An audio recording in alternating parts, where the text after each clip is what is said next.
Rob Gitelis, qui est quand même le monsieur aujourd'hui Factor, grand patron, donc on a de la chance de l'avoir. Rob a fait presque 15 ans chez les pros en cycliste, donc le challengez pas à la pédale parce qu'il peut peut-être vous en mettre encore une belle.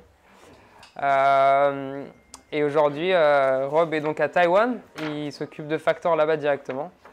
Et donc I'm gonna start with my list of questions. Like, I'm not a journalist, okay, so don't make fun of me. Okay. So can you tell us a little bit more about how you ended up working in Taiwan, building bikes? Sure. I actually went to Taiwan as a cyclist in 1996 to race the Tour of Taiwan, which was a UCI HC race actually. So I went there to do the race, and while I was there, I met some people that were interested in finding someone who was willing to live there that could help them develop bicycles, because at that time there was no really high-end bicycle industry in Taiwan. So, you know, I thought, well, I was planning on racing for a couple more years, but then I thought, well, maybe this is an interesting opportunity I can take. I had a girlfriend, now wife, who was from there. So, you know, it was a good opportunity. So I took it and been there for 25 years now. Donc en fait, il s'est retrouvé là-bas en 1996 à faire le Tour de Taïwan, qui, pour la petite anecdote, il a gagné.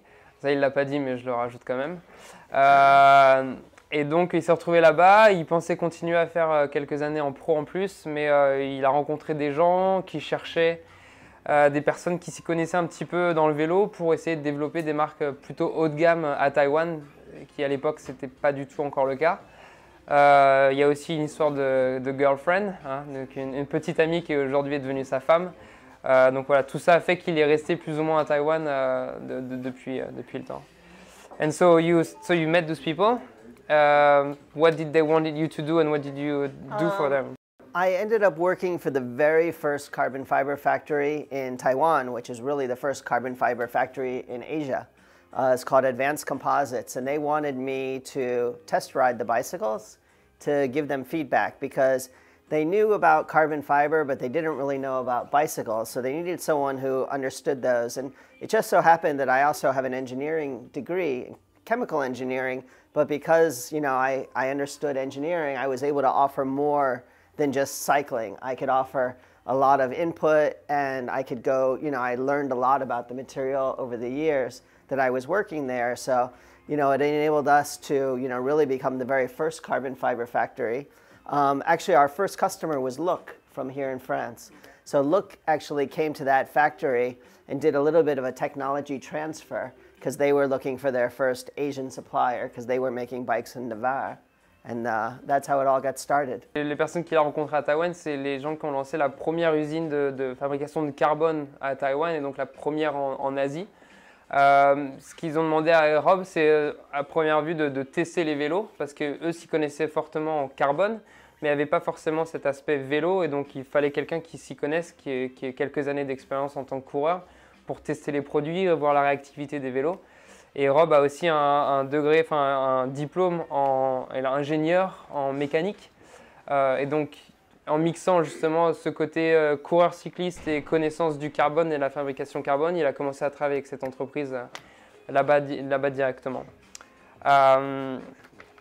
Great. So then moving on to like starting building bikes yourself. Sure. Well, I left, I worked for Advanced Composites for a couple of years, and it was kind of funny. One night I was working late in the company, and these two guys called, and they were speaking English, so they handed the phone to me, and I started to talk to these two guys that were asking lots of questions about how to build a carbon fiber bike, or how much molds cost, things like that. And you know, we were talking, and we kind of ended the conversation there, but we agreed to stay in touch.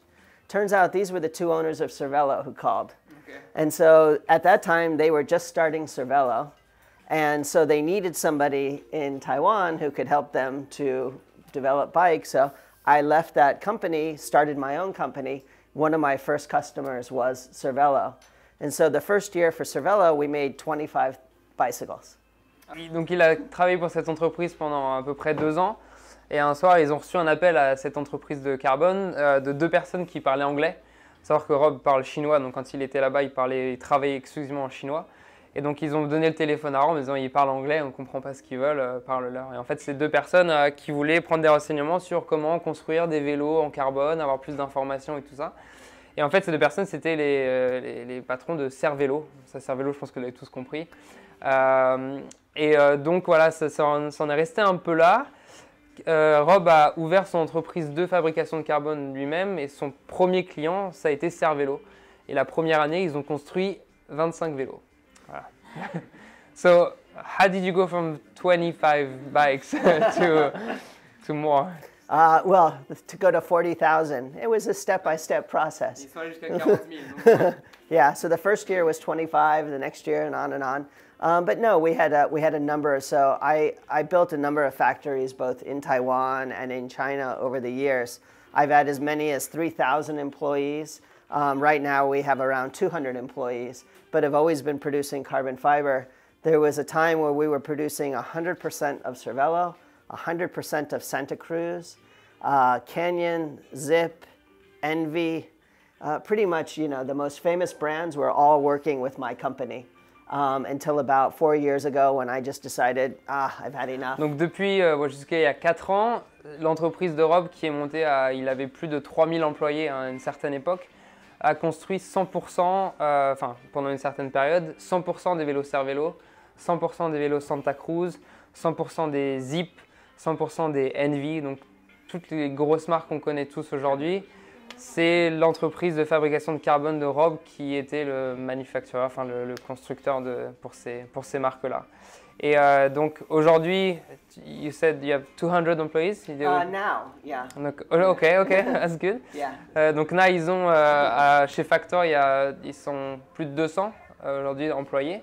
Et donc ça a été un peu, it was kind of like a restart. Factor was, I'll be honest, some things changed in my life that just kind of made me refocus what was important to me.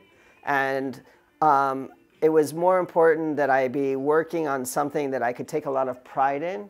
And so I wanted to finally say, this is the best bike in the world, and I wanted to make it for me, not make it for someone else. Sorry, I'm listening to you, but I'm looking at this guy, and I'm sorry.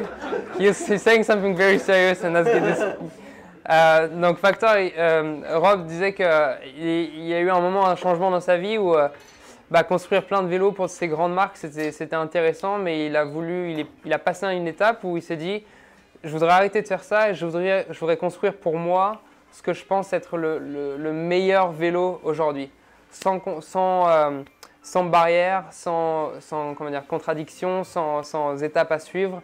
Il a voulu construire sa vision du meilleur vélo. So you wanted to build the best bike, and that led you to... Yeah, I mean, honestly, when I was working for, whether it be Cervelo or Canyon, I always knew we could do better, but we were always held back, usually because of cost. Okay. And so I always wanted to say, hey, forget about that. Let's just make the best bike in the world. But those brands, they're very focused on cost. And so we couldn't. Okay. And so I wanted to express, myself, which is, that and that and that. And so that was how we did it. La plus grosse des barrières qu'il avait avec son entreprise, c'était que toutes ces boîtes étaient vraiment très concentrées sur le coût de production de chaque vélo. Donc ils ne pouvaient pas faire tout ce qu'ils voulaient parce que tout le monde dit non, on réduit le coût de production, on réduit le coût pour augmenter les marges, voilà. Et c'est ce qui l'a fait changer d'avis en se disant attends, moi je ne veux pas de ces barrières-là, je veux construire le vélo qu'il me faut, peu importe le budget que je mets dedans. Et c'est ce qui a un peu poussé à construire des vélos comme on a aujourd'hui, le O2, le VAM, des choses comme ça. C'est cet aspect de peu importe combien ça coûte, si ça amène le meilleur vélo, on y va et on fonce. So yeah, so you're talking about,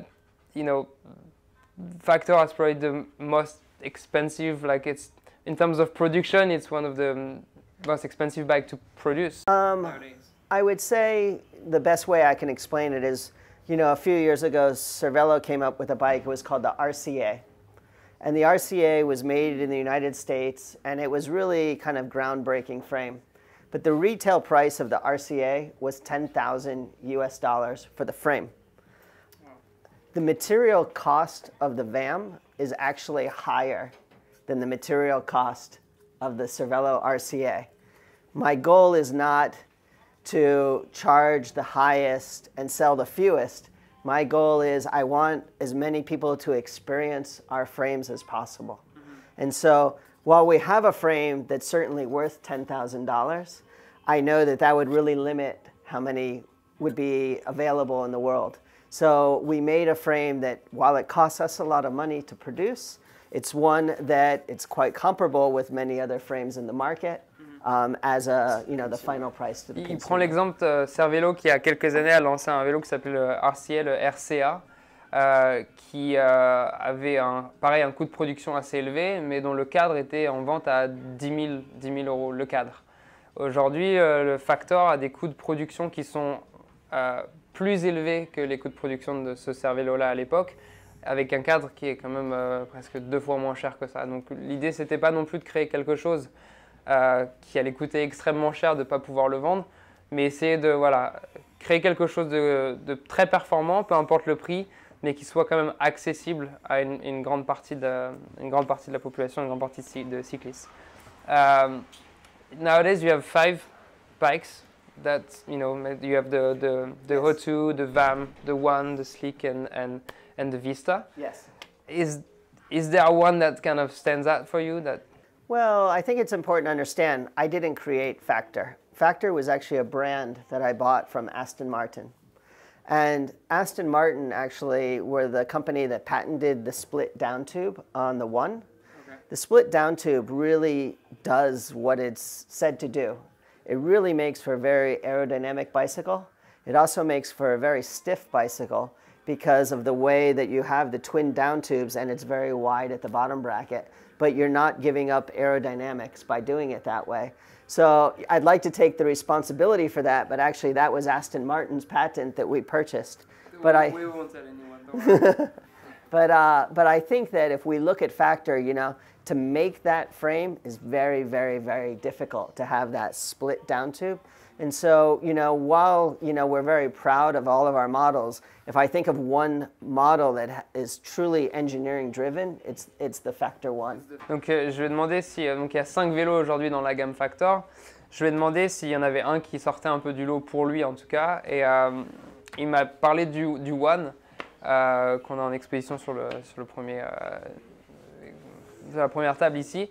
En fait, il faut savoir que Rob a racheté Factor à la marque Aston Martin et c'est eux qui ont créé le patent, le brevet, voilà, pour justement ce tube fendu entre les deux. Et pour lui qui a fait du carbone toute sa vie, de voir un vélo qui aujourd'hui a justement cet aspect aérodynamique tout en gardant une certaine rigidité et en cassant un peu les codes du vélo, parce qu'aujourd'hui c'est un des seuls vélos sur le marché qui a un tube qui est fendu en deux au milieu. Pour lui, c'est vraiment le vélo qui a le plus de mérite en termes de construction et d'ingénierie derrière ça. So I know we all follow, men's cycling, but in fact, women's cycling, the most winning bike this year was the Factor One. Le vélo qui a gagné le plus de courses sur les circuits féminins aujourd'hui, c'est le Factor One. It won 23 times #1 rider in the world. Il était élu 23 fois vélo numéro 1 cette année dans le monde, enfin sur toutes les courses cyclistes mondiales. Donc messieurs, il va falloir qu'on se mette à regarder un tout petit peu plus les filles. D'accord. Je sais que vous aimez les belles jambes de nos coureurs cyclistes français, mais I see some stuff on the table. Yeah, I assume it's not just for decor, and I'm not talking about that. Right here. Can you tell us a little bit more, maybe, because I assume that's the VAM? Yeah, I think it's important to understand. When we started working on the VAM, we were looking to come up with the lightest disc brake frame in the world. That was the goal. To make the lightest rim brake frame in the world, that would have been easy, but to make the lightest disc brake frame. So one of the things that we had to develop first was a technology. And the technology was one where we could use higher pressurization, being able to push more resin out of the material and have very good compaction. And so what we did is we used to use, underneath this is styrofoam. And we used to use styrofoam, but then on top of it, we used a nylon bladder. And it was a good process, and it's one that we pioneered and everybody copied. because there's very few thought leaders in this industry, a lot of copiers. And so we knew that we had to come up with a new technology. And so this is actually styrofoam that is dipped in latex, the same way a rubber glove is made. Rubber glove, right? Yeah, maybe you want to explain. Yeah, absolutely. Donc l'objectif quand ils ont, donc ça c'est le moule du VAM, de l'eau de VAM. L'objectif quand ils ont voulu construire le VAM, c'était de créer le cadre à disque le plus léger du monde. On disait que créer un cadre patin plus léger, ça aurait été assez simple, mais de créer un cadre disque le plus léger, c'était vraiment le challenge à l'époque. Aujourd'hui, ce moule-là, il est fait de styrofoam. Tu connais la traduction en styrofoam? C'est un système de mousse à l'intérieur qui, à l'inverse de ce qui se fait aujourd'hui dans l'industrie, est plongé dans du latex directement. Donc, il se dip like 10 times, is it like it's multiple times, yes, multiple to get times. the thickness, yes. Donc, sur cette base de mousse, on va la tremper dans du latex directement. Et c'est ce qu'on, and that's the latex that we see here, This right? is the latex on the outermost layer, yeah. Donc c'est ce qu'on peut, on pourra faire passer le cadre si vous voulez le ressentir et le toucher, mais le latex, c'est ce qu'on voit à l'extérieur. Et donc il m'explique aussi que Factor, au lieu d'essayer de copier ce qui se fait aujourd'hui dans l'industrie, parce qu'il y a beaucoup de copieurs aujourd'hui, essaye toujours de créer de nouvelles choses, d'innover et de proposer de nouvelles solutions, de se lancer de nouveaux défis. Et donc c'est un peu le résultat de ces défis-là, enfin de ces recherches d'innovation. Right. So then by coming up with this technology that we developed here, we were able to have a more complete structure that represents, the frame without having so many air bladders, because essentially this is one single air bladder for the entire frame. Most frames will have 3 or 4 air bladders. The front of this frame just has one, which is this connection here, which is after the carbon is put on top, this is inflated inside of the mold, and then we have a very good compaction. What's really important to know about this all goes in the garbage can later. After how many likes? One use. One use. And this is $50 US. Okay. How, compared to, like, if we can give a comparison? 4. 4, ok. Donc l'idée d'avoir ce nouveau procédé avec le latex, c'est de créer un moule, enfin cette forme, qui soit qu'une pièce en fait. D'habitude, quand on construit les vélos, c'est souvent 3-4 pièces qui viennent se coller ensuite ensemble. L'idée, c'était d'avoir presque le vélo complet via juste un moule. Aujourd'hui, ce moule-là, ça sert pour un vélo. C'est-à-dire que le moule va servir pour créer un vélo. Ensuite, ces poubelles, on recrée un autre moule pour refaire un autre vélo. Ça coûte à peu près $50. Et si on compare à l'industrie aujourd'hui, les moules des autres vélos, c'est 3-4$ le moule. Donc aujourd'hui, ce moule-là, c'est $50. Donc rien que pour le moule, on est déjà à un coût de production beaucoup plus élevé que la compétition. So to give you an idea, this is sort of the things I was talking about. So I would say to some of my customers in the past, why don't we move to this kind of system? Let's develop that, and they would always be. Et c'est pour ça, ouais. Quand il travaillait dans son entreprise, il avait proposé déjà ce système à d'autres marques, mais le premier retour, c'était non, c'est beaucoup trop cher à fabriquer. On va augmenter notre coût de production de façon trop importante. Donc c'était déjà une barrière à construire quelque chose de plus innovant. Et donc c'est pour ça qu'il l'a appliqué dans son entreprise avec Factor, mais les autres refusaient de faire ça. So then the other thing you'll see is, I'll pass these parts around, if you look inside of these parts, you'll see there's sort of a checkerboard pattern inside. That checkerboard pattern is a material, it's called Textream. And some bicycle companies used Textream in the past, but they used it on the outside for cosmetics. It doesn't do anything if you use it on the outside for cosmetics. Okay. If you put it on the inside, you can actually make a very light, strong frame. But it's very expensive, and you can't see it if it's on the inside. So then many people, in most industries, if you can't see it, then it's hard to sell it. Yeah. And so that's the Nike Air bag, right? They could have easily had it closed, right? But they had it open because they wanted to sell to you the technology. So we have this technology, it's on the inside, you can't see it, but it's there. And so the other thing you'll see is just how smooth and how clean this is.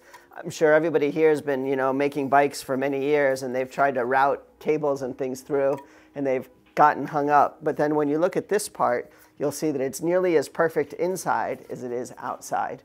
That's coming down to this process. I'll translate a little bit and then. Sure. Donc ça c'est le boîtier de pédalier d'un VAM qui a été coupé. On va le faire passer. Vous n'êtes pas obligé de couper vos vélos pour voir ce qu'il y a à l'intérieur. On va vous passer ce petit bout. L'idée, ce qu'il explique, c'est que l'important, c'est ce qui se passe à l'intérieur du cadre, et vous pourrez le voir, je vais dire que c'est doux comme la peau d'un bébé, mais c'est très bizarre. L'idée, c'est qu'ils utilisent une matière, enfin une couche carbone qui s'appelle le Textreme, qui est une Textreme, merci. Ah, je dis encore en anglais, c'est pour ça. Le Textreme, on peut voir, c'est un peu un design un peu à damier à l'intérieur.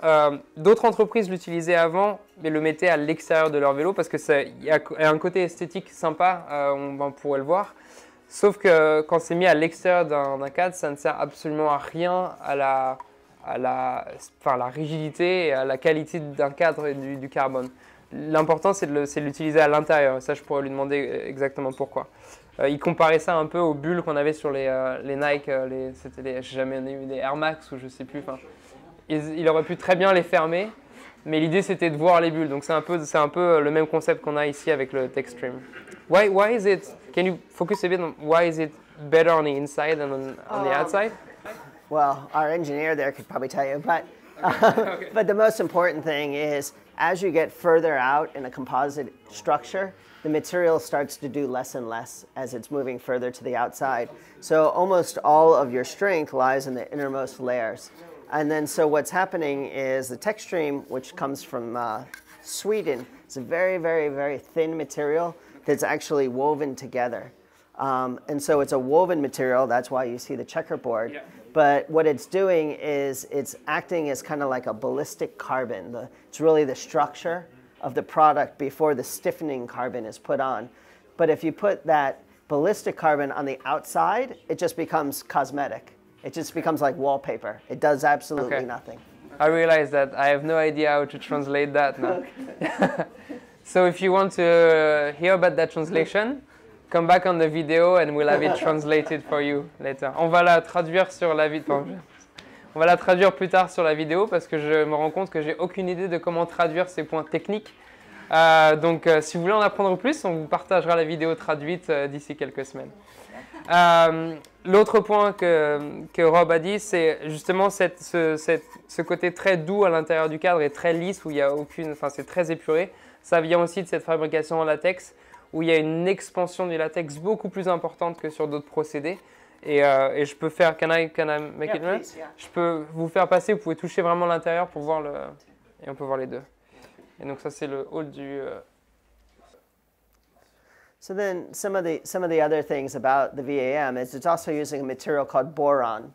Boron is typically found in aerospace, used in missiles, because it's a very, very high strength material, but yet it has some elasticity to it. It can bend because, as you know, anything, if it's too stiff, it becomes more easy for broken.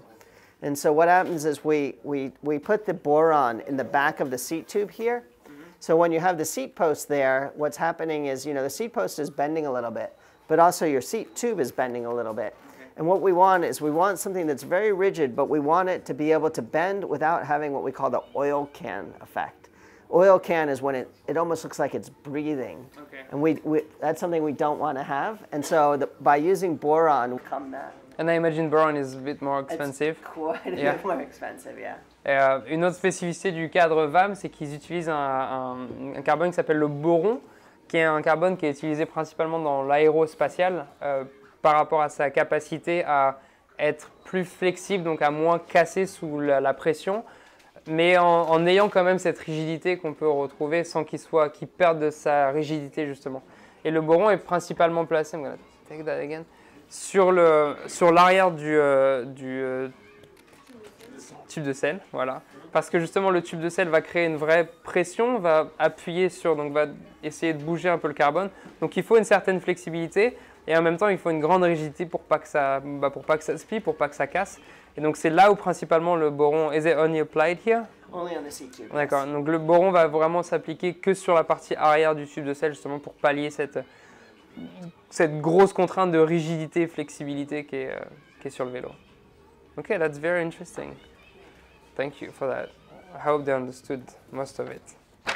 I did. Okay, so well, that tells me that you are a very innovative company. You're always pushing the limits. You're not really waiting for the industry to create something. You're the leader of opinion. I think we're one of them, yes. You're one of them. Do you have a plan, a vision, or you're just going, as it comes? Oh no, we have a long-term plan of development. We probably have about the next 4 or 5 years already sort of mapped out about what is our future bikes or future technologies that we would like to start to incorporate into our bike. Ok. Donc on se rend compte que Factor, c'est une entreprise qui innove énormément, qui a même pas mal d'avance sur la concurrence. Ils ont déjà un plan pour les 4-5 prochaines années. Ils ont une vraie vision, ils ont des vrais produits qui arrivent. Is there anything you can share yet about the product that are coming? I think before we talk about that, I think it's important to understand that Factor is one of very few companies that has its own factory. So if we look at Trek Bicycle, they make some bikes in the United States. They make a lot overseas in other factories. Giant, they have a factory.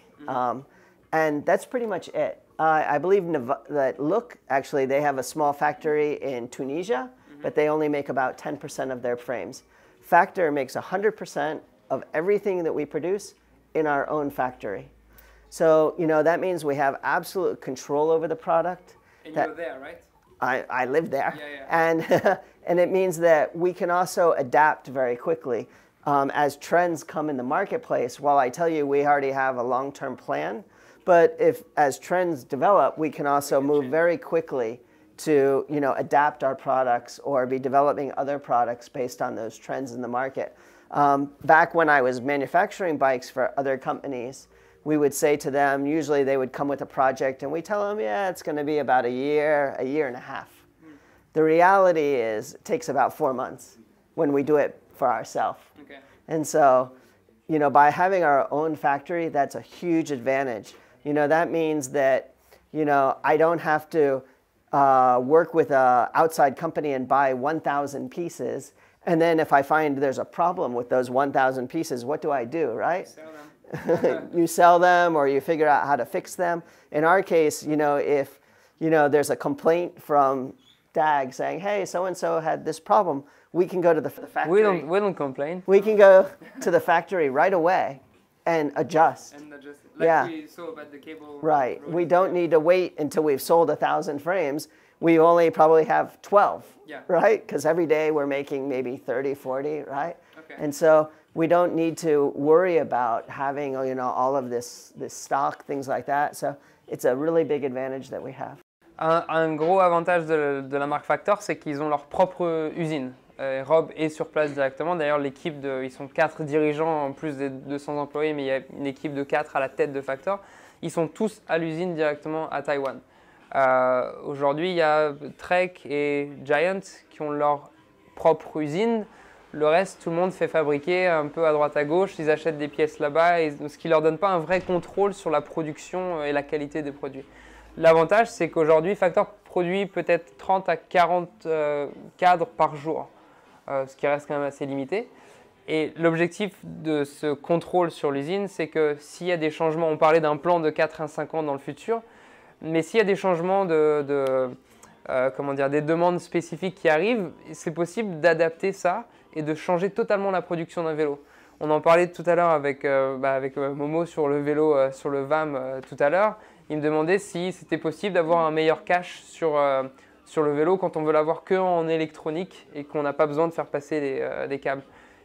Sur une demande, on peut totalement créer un cadre sans cache, donc un cadre complètement fermé. Ça, c'est possible de le faire, chose que il n'y a pas d'autres marques qui proposent de changer le cadre lui-même pour s'adapter à un vélo électronique ou mécanique si elle a besoin. Donc sachez que ça, c'est des choses qu'on peut faire.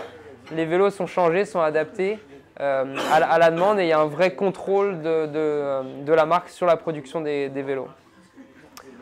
Okay, that's great to know. So going back to your question, for 2020, you know, sponsorship is very important. We all saw, we were with AG2R 2017, 2018. We really enjoyed being in the World Tour, but we needed to take a break to kind of get our company organized a little bit more, develop more products, you know, really strengthen ourselves. We had, this past year, we worked with Park Hotel Valkenburg, the ladies World Tour team. We're very happy with their success. We will continue to work with them. We have, in the United States, we have the #1 gravel team in the United States, which is the Panaracer Factor team. They're doing all of the alternative events like Dirty Kanza, Belgium Waffle Ride, things like that. We're super happy, and we will continue to work with them. However, we're going back to the World Tour. We have signed with a new team, which is a new joint team, which is Katusha Israel Cycling Academy. Okay. And so we're very excited to be working with them for 2020 to 2023. They have some very good bike riders. They have Andre Greipel, Niels Pollitt, Dan Martin, and this year is kind of a transition year. I think that next year they will have even a much stronger squad in 2021. So we're very excited about that. We're very excited to be back in the World Tour. Donc, comme vous le savez sans doute, AG2R travaille principalement avec, Factor a travaillé sponsorisé l'AG2R il y a un an. Cette année, il n'y avait pas forcément d'équipe pro, en tout cas chez les hommes sur le World Tour. Chez les femmes, on avait l'équipe Park Hotel, donc, qui est quand même l'équipe numéro 1 sur le World Tour cette année. Aux États-Unis, ils ont l'équipe de gravel Panaracer Factor. Et cette année, enfin en tout cas l'année prochaine, donc, comme il l'a dit, ils reviennent sur le World Tour avec une équipe, une nouvelle équipe, un nouveau joint équipe qui est Israel Cycling Academy et Katusha, dans lesquels il y aura André Greipel, Niels Pollitt, Dan Martin. Donc voilà, Factor revient sur le World Tour pour l'année prochaine avec cette équipe-là. And they will be riding Black Ink as well. Et les vélos seront équipés Black Ink aussi. Ouais. So that's a pretty big news. Thank you for sharing that. You're welcome. Bon voilà, on finit sur une bonne nouvelle, c'est cool. On va voir les vélos à la télé. Il y a des roues, donc les vélos seront équipés totalement Factor, Ceramic Speed. Factor, Ceramic Speed, Black Ink, Celitalia, and Maxxis are the key partners. So if they don't win with this, it's... So again, you know, our goal is always to have the very best bike in the World Tour. And I think without question, we have it again. Yeah. It's a 3-year contract. 3-year contract. Donc c'est un contrat de 3 ans, donc on peut s'attendre à les voir déjà pour les 3 prochaines années ensemble sur le World Tour. Messieurs, si vous avez des questions, c'est le moment. Je suis plus le seul à parler, donc vous pouvez m'aider. J'aurais aimé savoir, moi, c'est avoir ces équipes-là, est-ce qu'il y a un travail en commun pour faire évoluer les produits avec des équipes professionnelles? You speak French? Don't tell me you speak French. I was a professional cyclist for 11 years. Okay. No. He's asking if working with this team, is there like a... Yeah, what I would say is this is going to be a much closer relationship than we had with AG2R. With AG2R, we released the One in 2018, and you know their idea was they wanted it to be just a few riders had the One. My thinking is a bit different than that, and so working with Israel Cycling Academy, every racer will have 2 ones, every racer will have 2 VAM. If the day is flat, the whole team rides the One. If the day is climbing, the whole team rides the VAM. So it's not going to be, you know, based off of because the mechanics don't want to have so many bikes, which maybe was the case with that other team. So, you know, I think it's going to be a much closer partnership. The other thing is, while I'm sorry they don't really have much of a French exposure at the moment, they do have 13 different nationalities on this team, which is very important to us because we do business in 23 different countries. Ok, donc il y aurait un partenariat beaucoup plus fort qu'avec l'AG2R, aussi une coordination des équipes beaucoup plus importante. Il expliquait que à l'AG2R, chacun des coureurs choisissait un peu le vélo qu'il veut l'utiliser à chaque étape. Là, il y a un travail un peu plus de coordination où sur les étapes plates, tout le monde va rouler avec le One.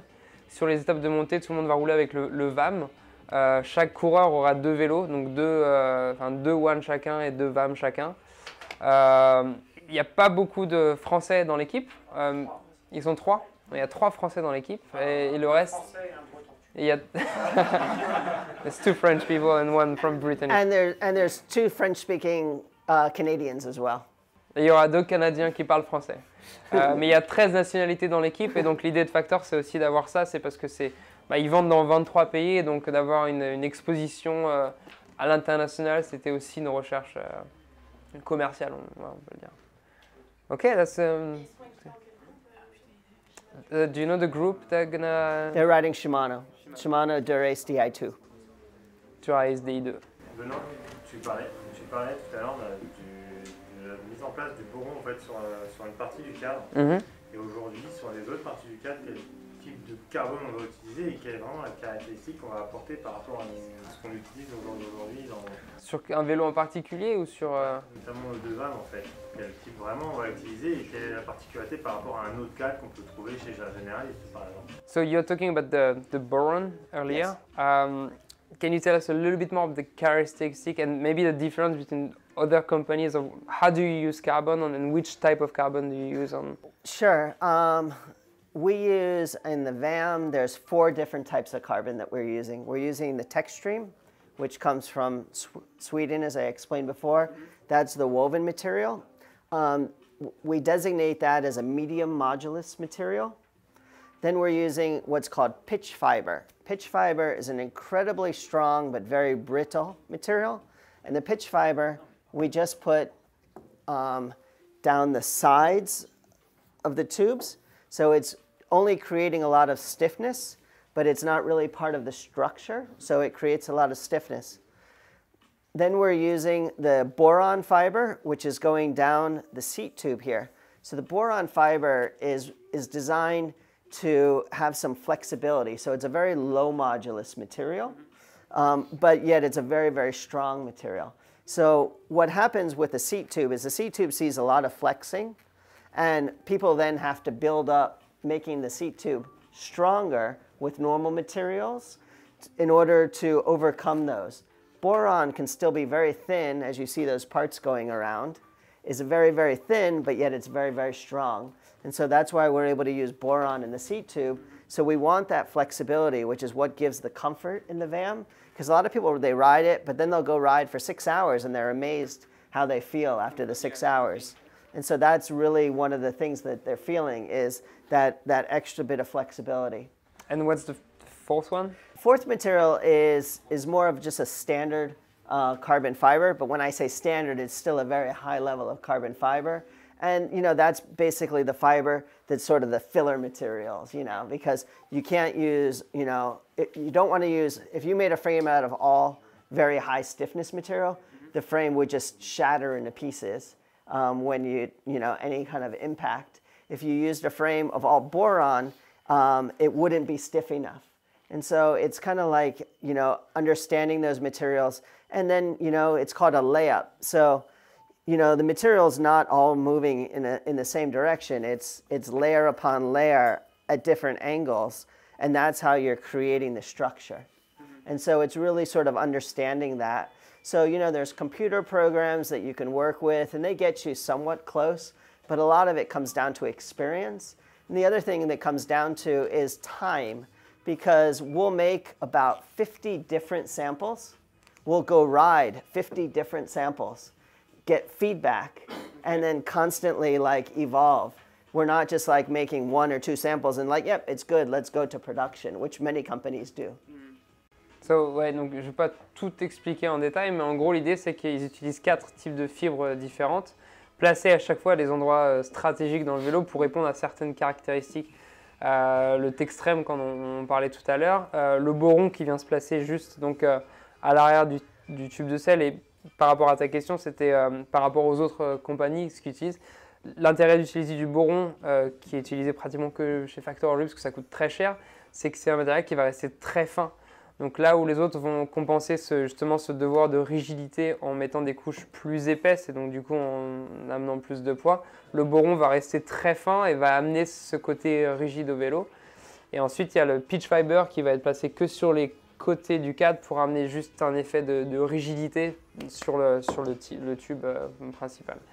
On pourra après, si tu veux, se poser plus en détail pour vraiment reprendre en détail chaque fibre. Et ce qu'il expliquait aussi à la fin, c'est que pour chaque vélo, ils vont le tester presque 50 fois, différentes façons de poser le carbone. Donc à chaque fois, ils partent rouler, ils font des expériences, ils prennent les retours et ils vont retravailler le carbone, ils vont le réagencer, ils vont changer la façon dont c'est mis. Donc ils prennent vraiment le temps de mettre le vélo sur la route pour voir comment le carbone réagit sur la route en expérience réelle, quoi. Et je pense que ça, c'est une différence par rapport à d'autres entreprises aussi, qui n'ont peut-être pas le temps de pouvoir faire ça. We speak about many pieces of carbon. How many? Do you use a lot more pieces than the others? Well, you know, I always find that funny. Some people market about how many pieces they use. And in fact, no, we don't. We actually use less than most companies. What we are doing, though, is we specifically shape a lot of our fiber to be the exact shape of the product we want. Because a lot of times when you're using all of those little pieces, there's a lot of garbage that remains in the frame. Because, you know, they're using a lot of squares, and then they're kind of figuring it out from there. We're using very complex shapes so that we don't need so many pieces of carbon fiber. So, you know, our philosophy is we want the garbage in the garbage can, not in the frame. And that's how we're able to achieve such a light frame. Donc il explique que beaucoup d'entreprises se mettent en avant en disant qu'ils utilisent un nombre incalculable de couches de carbone. Le plus de couches, le mieux c'est. Et en fait, l'idée de Factor, c'est un peu l'inverse. C'est d'avoir plutôt des designs de couches de carbone très techniques, où ça va être très compliqué, mais pour que ça soit qu'une couche ensemble, enfin, qui viennent couvrir le plus de parties du vélo, pour justement éviter toutes ces superpositions de couches les unes sur les autres qui créent, il appelle ça garbage, poubelle en gros, c'est qui crée des choses qu'on n'a pas besoin. Donc il se dit le garbage c'est à la poubelle, et nous ce qu'on veut c'est vraiment, quitte à être très technique dans la composition du patron de la couche de carbone, mais que d'en avoir qu'une. Donc ils en ont presque moins, il y a moins de couches sur les vélos Factor que sur d'autres vélos de l'industrie aujourd'hui. Do you know how many? How many pieces? I know that Look did a thing on GCN about their 300 pieces. We're about 100. Okay. Donc Look a fait il y avait une émission sur Look, il disait qu'il y avait presque 300 pièces de carbone sur leur vélo. Aujourd'hui, Factor en a une centaine à peu près. Donc voilà, ça donne un ordre de comparaison. Yeah, I always find other people's marketing rather funny. D'autres questions? Pas tous à la fois. Oui. Moi, je voulais savoir s'il y avait un slick à disque qui était en prévision ou pas. Is there a slick disc? There is. For the World Tour team, they're going to be riding disc brake, and so of course the slick they'll be riding disc brake as well. So we'll probably see the first one on December 11th at the team launch. Donc on verra le premier le 11 décembre. Toute l'équipe roulera que sur des cadres à disque. Donc ils vont bien évidemment faire le slick en version disque aussi. Yeah, it looks quite similar to this, except this area of the frame becomes much cleaner. Okay. Do you want to buy one? Yeah? We can make him a good deal, right? Okay. S'il y a plus... Non, je vois un cadre personnalisé derrière. Est-ce qu'il peut faire tous les designs, toutes les couleurs? Oh, so the trendy lady is asking about customization. What are the limits that we have in customization today? Can we do any color, any design? The limit only comes from your wallet. La seule limite, c'est ton porte-monnaie. But so far, Ouais, that's pretty limited. Now, I think, you know, right now we have Prisma Studio, but we don't limit people to Prisma Studio. If you have a color that you like, we're very open to, you know, colors outside of Prisma Studio. We're open to other designs. Currently, we have 2 painters that are specific to doing the custom colorways. Of course, we have about 25 people that are doing the more standard colorways. So that's why we see a little bit longer lead time when we're working outside of something special. Ouais, donc aujourd'hui, il n'y a pas de limite en termes de customisation. Il y a le Prisma Studio sur lequel on peut déjà aller, il y a pas mal de couleurs. On a quelques échantillons sur les tables si vous voulez regarder les couleurs qu'on propose et les designs. Mais sachant que si vous voulez quelque chose de complètement unique, on peut rentrer en contact directement avec Factor et on peut travailler ensemble sur un design très spécifique. Une photo de votre chien ou de votre femme, ou enfin peu importe quoi. We painted a picture of a guy's dog. Ah, tu vois? That's just what I said, that's a joke, but It's true. you're not translating what I say in English, okay. Okay.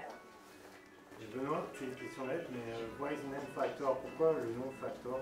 Ah, it's not a question, it's not a stupid, c'est pas une question parce que je l'ai posée tout à l'heure. He's asking a very stupid question. Why Factor? Why the name? Well, of course, I bought the name from Aston Martin. And, you know, Factor had already won the Eurobike Gold Medal Award before I purchased it. So, you know, when I was thinking about I wanted to have my own brand, I started Black Ink. I really like tattoos, even though I don't have any. That's how I came up with the name for Black Ink. But for Factor, you know, I thought, well, maybe I should, you know, create a new brand, or I should buy maybe an old brand. I looked at buying Rossini from Italy. I looked at buying Tomasini. But they really didn't fit what I wanted to do because they're not really engineering-driven companies. Factor, the actual name, it comes from numbers, right? And so when Aston Martin was making the 177 car for £1 million each, they created the Factor 001. Which it was all about a number. And so it was actually Aston Martin who came up with the name Factor, but you know, it was a way of, you know, purchasing a name that I thought would represent well what I wanted to do. Donc c'est pas lui qui a créé le nom Factor, il l'a racheté d'Aston Martin qui a lancé la marque, mais donc ça vient des chiffres, enfin j'étais pas très bon en maths à l'époque, mais ça vient du côté le factor. 0,0, voilà. Quand Aston Martin a lancé cette voiture qui valait à l'époque 1 million de pounds, c'était l'idée d'avoir ce rapport aux chiffres. On dit facteur, c'est ça? Mathématicien? Un facteur, voilà. J'étais vraiment pas bon en maths à l'école. Et donc c'est venu là, donc c'est pas lui qui a créé ça. Lui en revanche il a créé le nom Black Ink, rapport à l'encre des tatouages. Il est passionné de tatouages même s'il en a aucun. You need to get one. A tattoo. A tattoo? Right. Yeah. Do you have a question for the audience? Like we could inverse the role now? No, I don't, but I want to thank everyone in France. France is an important market for us. You know, we understand French people, I hate to say it, generally buy French bicycles, from what I see, because you don't buy a Lapierre anywhere else in the world but France. But I really think that, you know, now being back in the World Tour, now we've been present here for almost 4 years. This is a really good time for Factor in the French market. We have a great partner. I've known Guillaume long before Factor, over 20 years now. Actually, he knew about Factor before I did, the first Factor. Oh, wow. So, you know, it's a great resource, and now we're really looking forward to stepping up in the French market. Ok, merci à tous ceux qui supportent Factor en France. Ils pensent que maintenant, plus que jamais, il y a une vraie opportunité pour la marque de se développer. Il faisait la relation avec Guillaume, donc, qui est le monsieur qui nous accueille ce soir. Ça fait plus de 20 ans qu'ils se connaissent et que Guillaume d'ailleurs connaissait la marque Factor avant Rob. Wonder why Guillaume didn't buy it before you did. Mais voilà, donc ils vous remercient tous d'être venus ce soir. Merci à vous. Thank you, Rob. Thank you very much. Cool. Le bar est ouvert, ce qu'il en reste, parce que Thomas nous a tout piqué déjà.